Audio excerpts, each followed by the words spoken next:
Hello friends, welcome my channel বাংলার শিল্প। আজ একটি নতুন ভিডিও নিয়ে চলে এসেছি। তো চলো বেশি কথা না বলে ভিডিওটি শুরু করি।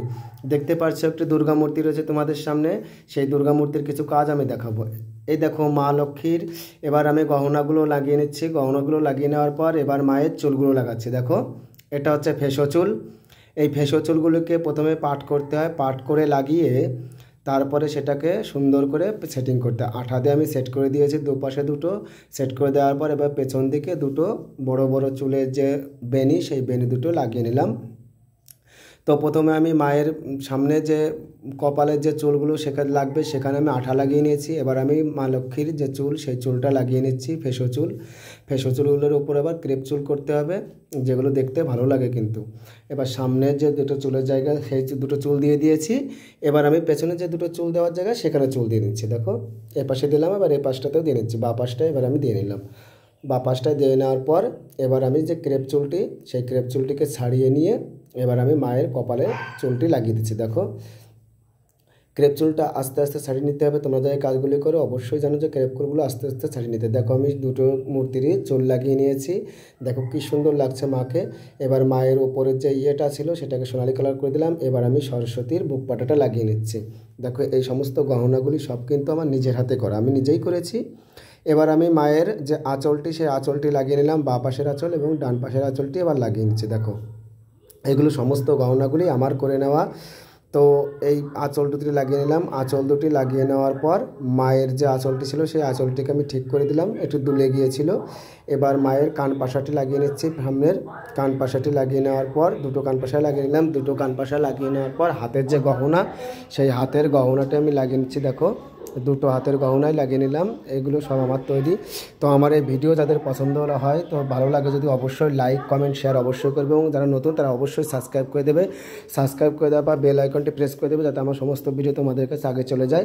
এবার দেখো সরস্বতীর চুলটা আমি লাগিয়ে নিচ্ছি। দুটো ফেসো চুল দুপাশে লাগিয়ে নিলাম প্রথমে। দুটো ফেসো চুল লাগানোর পর এবার আমি ক্রেপ চুল লাগিয়ে দিচ্ছি। দেখো আগের থেকে আমি চুলটি ছাড়িয়ে রেখেছিলাম, ছাড়িয়ে রেখে এবার আমি ক্রেপ দিয়ে চুল লাগিয়ে নিলাম। এবার দেখো তিনজনকে একসঙ্গে দেখাচ্ছি, কেমন লাগছে অবশ্যই তোমাদের ভালো লাগবে অবশ্যই আশা করি। তো দেখো এখনও কার্তিক, অসুর এবং গণেশের এখনও কমপ্লিট করেনি। এবার আমি মাকে বার্নিশ করে নিচ্ছি। প্রথমে আমি অ্যারারুট জ্বালিয়ে সেই অ্যারারুটটিকে ঠান্ডা করে প্রথমে কালার করে অ্যারারুট দিয়ে দিয়েছি। যারা তোমরা এই কাজটি করো তারা যদি বার্নিশ করতে চাও অবশ্যই প্রথমে কিন্তু অ্যারারুট করতে হবে। অ্যারারুট যদি না করা হয় তাহলে কিন্তু যেখানে বার্নিশ পড়বে সেখানে কিন্তু অ্যারারুট ছাড়া বার্নিশ পড়লে সেখানে কালো হয়ে যাবে কিন্তু। যার জন্য যেখানে তুমি বার্নিশ করবে সেখানে অবশ্যই আগে অ্যারারুট করতে হবে। আমি অ্যারারুট করে নিয়েছি। অ্যারারুট করে নিয়ে এবার আমি মাকে বার্নিশ করছি। বার্নিশ করলে কিন্তু মূর্তিটা দেখতে না খুবই সুন্দর হয়, চকচক করে, বা আলো পড়লেও খুব ভালো লাগে। দেখো মায়ের হাতে আমি বার্নিশ করছি। দেখো মুখটাতে বার্নিশ করেছি। মুখটাতে বার্নিশ করার পর কেমন লাগছে দেখো, নিশ্চয়ই চকচক করছে, অবশ্যই তোমরা বুঝতে পারছো। দেখো প্রত্যেকটা জায়গায় আমি বার্নিশ করে নিচ্ছি। মহিষাসুরকেও বার্নিশ করে নেবো, লক্ষ্মীকে বার্নিশ করবো, সরস্বতীকে বার্নিশ করবো, প্রত্যেককেই বার্নিশ করে নেবো। বার্নিশ এই এক চালের ঠাকুরগুলো বার্নিশ করতে হয়, বার্নিশ না করলে ভালো লাগে না দেখতে। প্রত্যেকটা জিনিসের একটা নিজস্বতা আছে, সেই নিজস্বতার জন্য বার্নিশ করতে হয় ঠাকুরগুলোকে। তো আমার এই ভিডিও যদি তোমাদের ভালো লাগে তাহলে অবশ্যই লাইক কমেন্ট শেয়ার করবে, সাবস্ক্রাইব করে দেবে। দেখো লক্ষ্মীকেও আমি বার্নিশ করে নিচ্ছি। বার্নিশ করলে দেখতে সুন্দর হবে এবং চকচক করবে। দেখো বার্নিশ করে নিচ্ছি। দেখো বার্নিশ করে নিচ্ছি আমি প্রত্যেকটা জায়গা। তো এই মূর্তিটি যাবে আমাদের এইখানে একটি পাশের গ্রামে, সেই মূর্তি পুজো করবে। যে ভাইটি পুজো করবে সেই ভাইটির নাম হলো রাজ। সে আমাকে এই মূর্তিটি বায়না করেছিল যে একটি শোভাবাজার রাজবাড়ির মতো একটি মূর্তি করে দিতে। তো আমি চেষ্টা করলাম, ভালো হয়েছে কিনা অবশ্যই আমি জানি না। তো তোমরা জানো সেটা ভালো হবে কিনা বা হয়েছে কিনা, তোমরা সেটা কমেন্টের মাধ্যমে বলবে। আর যদি এমন মূর্তি কারো প্রয়োজন হয় অবশ্যই আমাকে জানাতে পারো।